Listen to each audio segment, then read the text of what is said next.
Assalamualaikum warahmatullahi wabarakatuh. Perkenalkan, nama saya Andika Pradana dari kelas 11-2 akan menjelaskan tentang VOC.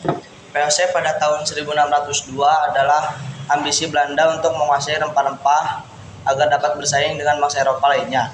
Oleh sebab itu, Belanda mulai melancarkan ekspedisinya untuk mencari kepulauan rempah-rempah. Tujuan utama didirikannya VOC menghindari persaingan antara perdagangan Belanda, menghindari persaingan dengan perdagangan Eropa lainnya. Usai menguasai dan memonopoli perdagangan rempah, tetapi VOC dalam perkembangan bertindak seperti sebuah negara. VOC dijadikan sebagai wakil pemerintahan kerajaan di Indoin.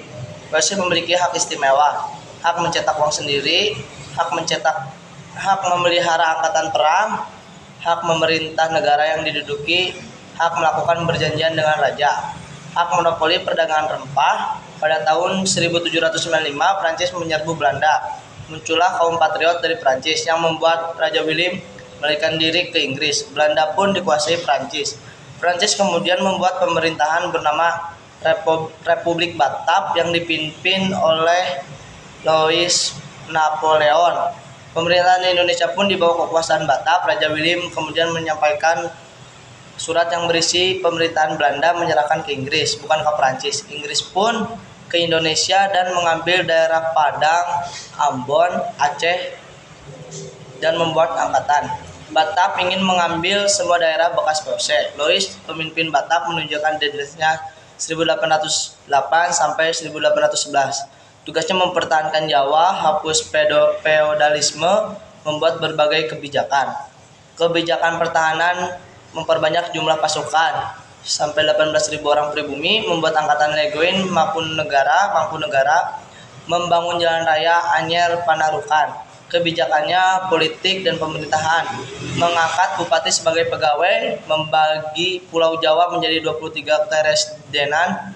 Kebijakan peradilannya 3 peradilan orang Eropa Timur asing pribumi, buat peraturan pemberantas korupsi. Kebijakan sosial ekonomi, melakukan pajak, meningkatkan penanaman yang laku di pasar dunia. Rakyat wajib menyerahkan hasil pertanian, menjual tanah kepada swasta.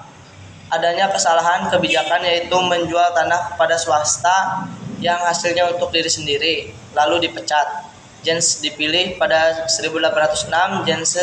Jens terusir karena wilayahnya dikuasai Inggris 26 Agustus sampai 26 Agustus 1811. Batavia dikuasai Inggris. Jens meminta Legoin Mangkunegara untuk memukul Inggris, tapi tetap kalah. Pada 18 September 1811, Belanda dipaksa mendatangi perjanjian tentang Pulau Jawa diserahkan kepada Inggris dan orang Belanda dipekerjakan di perintah Inggris. Sekarang masa pemerintahan Inggris pada 18 September 1811, Raffles ditunjuk. Prinsip segala kerja Rodi, penyerahan wajib dihapus, pemungutan pajak dihapus, tanah milik pemerintah.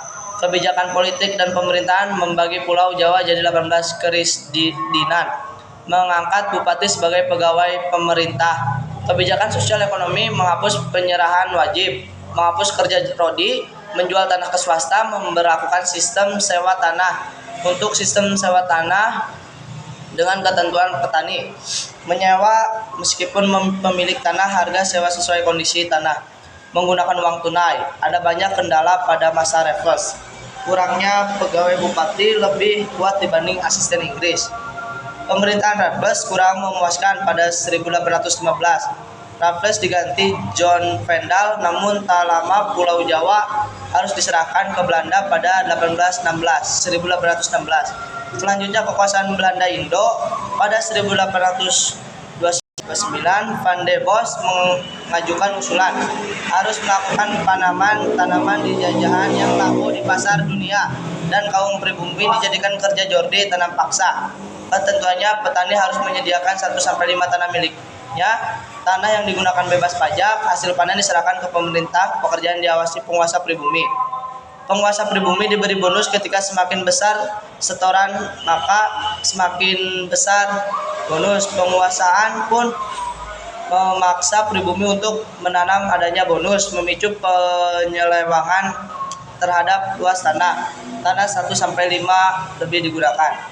Sistem tanam paksa menimbulkan pro dan kontra. Pada 1860 terbit 2 buku stiker kontrakten oleh Frances Mark Havler dan oleh Louis Dekker. Sejak itu sistem paksa mulai dihapus, diganti sistem ekonomi liberal. Kemudian saya akan menjelaskan tentang politik pintu terbuka.